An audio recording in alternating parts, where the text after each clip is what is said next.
Today we're going to be looking at Coldplay's new album, Moon Music. I also want to talk a little bit about MC Hammer. But Al, good morning to you. Hope everything is well. Album number 10. What are you thinking? Yeah, good morning, mate. MC Hammer. I did not know that was coming. Album number 10 of 12, and that's a conversation I want to have with you in a minute, mate. But we are here to talk about the new release from Coldplay. There are some particular tracks off this album which I think are absolutely fantastic, and it seems to be that there's kind of two schools of Coldplay fans. There's kind of like the old school, the first 2-3 albums, and then the latter half of the band's career, which has gathered some new fans, kept some old, but some have dropped off. And I'm probably one, probably like yourself, mate, who got into the first couple of albums that then kind of petered away. But a few tracks that I really enjoyed off this were Jupiter. It starts off with an acoustic start, and one other track which I have to get the pronunciation right, Aeterna, not too sure, but it's really electronic and really boppy, and it got me thinking, mate. There's a time and a place for Coldplay, but this is not an album that I would sit down and listen to. But getting the housework done on a Saturday, I found myself, I listened to it 3 times in a row, and it's a bit of a grower. Do you know what I think? What do you think? What do you think, mate? This is a album when you bring the wives over. So it's not an album when you bring the lads over to have a few beers. I think there is a little bit for everyone, which is a good thing, but I think it's not necessarily...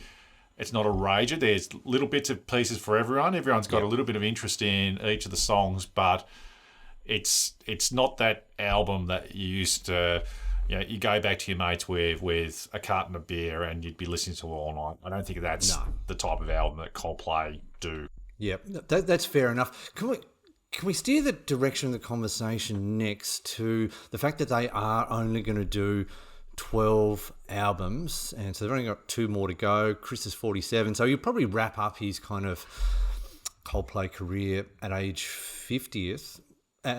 What are your thoughts on that? I think it's a genius move personally. I think to actually come out and say that their creative pathway will be kind of finished by then for Coldplay, I think it's a good move, mate. What are your thoughts?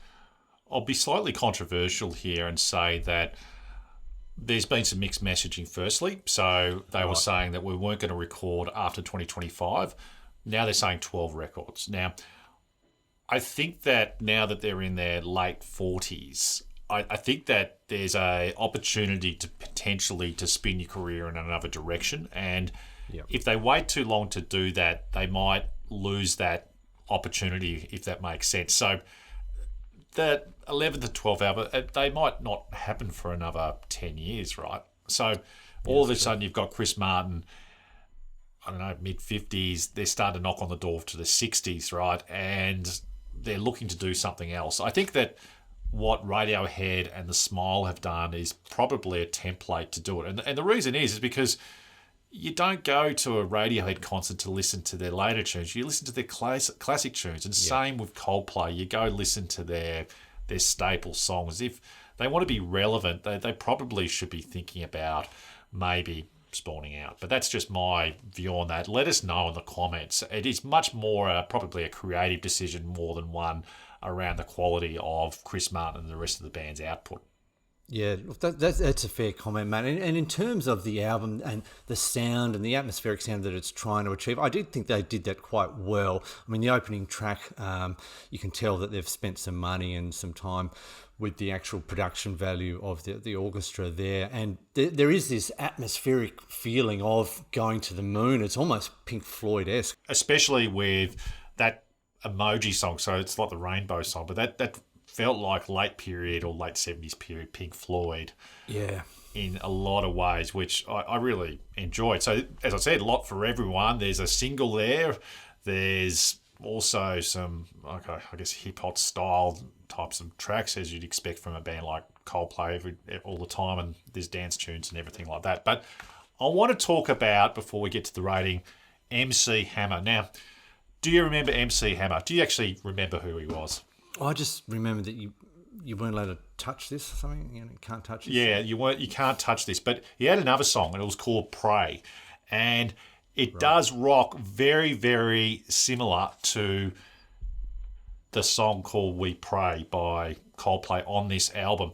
You need to listen to the two to get a little bit of an understanding that they are rocking in a similar way. In fact, there is a guy who has done a video where they've mashed the two songs up. It's only got 18 views. I'm going to plug this right now to see if we can bump that up. But that guy is on the same thing that I'm onto here, that there is a little bit of an overlap there. But I'll say this, Al, that I don't think that the lawyers need to get involved. I did a bit of chat GPTing of the lyrics. There is a lot of crossover. You listen to the both tracks, you go, wow.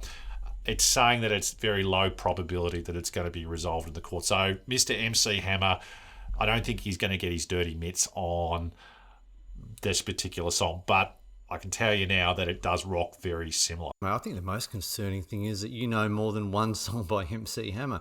But in terms of the actual rating, mate, I'm going to give this 3.5. I was toggling around the 3, but I do think there are some particular highlights off this album. And if you're a Coldplay fan, you're going to really enjoy it. And it will be interesting to see what the last two albums bring, mate. So it's a 3.5 for me.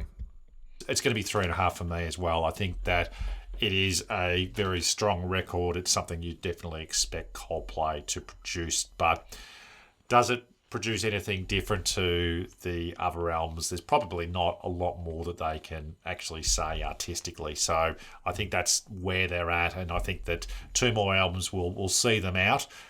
It will be interesting to see what their next move is when that eventually happens. So that is our review of Moon Music by Coldplay.